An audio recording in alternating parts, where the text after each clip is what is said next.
The Harpies, storm spirits of ancient Greece. In the storm-tossed imagination of ancient Greece, few creatures captured both fear and fascination quite like the Harpies.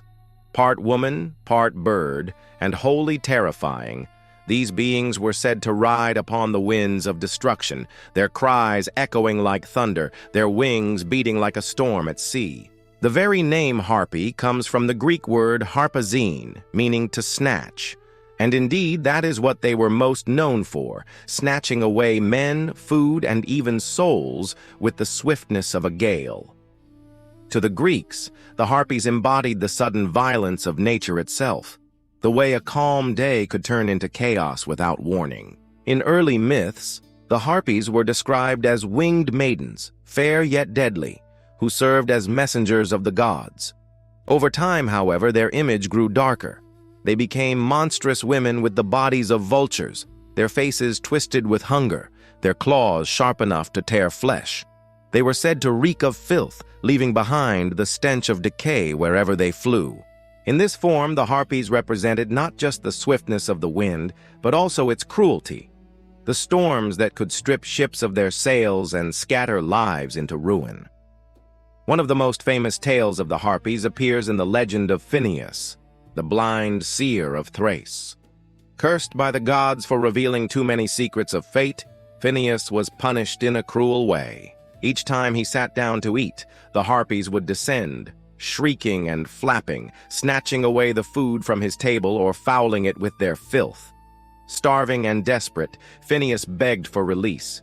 His salvation came with the Argonauts, those legendary heroes led by Jason. Among them were the winged brothers Calais and Zates, sons of the North Wind. They pursued the Harpies through the sky, chasing them far until the goddess Iris intervened. She swore that the Harpies would torment Phineus no more, and in return, the winged brothers were forbidden to harm them. Thus, the Harpies survived, exiled to the remote islands of Strophides, never to plague mortals so directly again. This myth reflects the dual nature of the Harpies. On the one hand, they are tormentors, forces of hunger, famine, and sudden ruin. On the other, they serve the divine will, carrying out punishments that the gods themselves decree.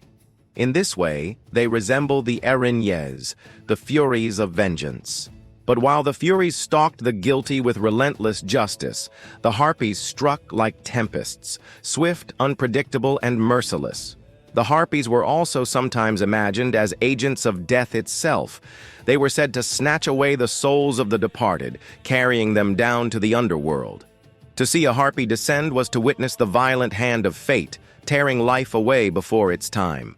This made them symbols not only of storms, but of the suddenness of mortality, the fragility of human existence in the face of divine power. Artists of the ancient world often depicted them with the wings and talons of birds of prey, yet with the faces of gaunt women, figures both human and inhuman, beauty twisted into terror. They appear on vases, friezes, and temple carvings, their feathers sweeping wide, their expressions caught between rage and hunger. Their image was meant to remind mortals of the forces beyond control, the wind, the storm, the will of the gods.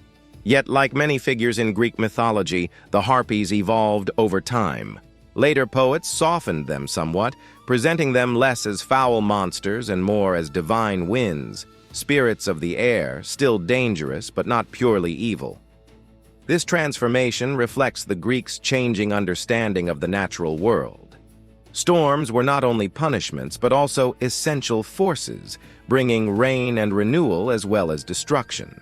Still, the darker vision of the Harpies endured, carried forward into Roman mythology and beyond.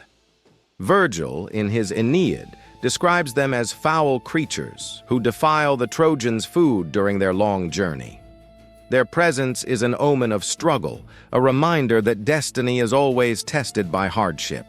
Even today, the word harpy survives in our language, often used to describe a woman who nags or torments with relentless cruelty. But beneath the insult lies an echo of the ancient myth, the vision of winged spirits swooping down without mercy, their claws ready to tear away whatever they desire. To the Greeks, the Harpies were not simply monsters of fantasy. They were the storm winds personified, the sudden squalls that could tear sails from masts, the hunger that struck without warning, the inescapable hand of fate. They were a reminder that life could be stolen in an instant, and that the gods' will was as uncontrollable as the winds of the sea.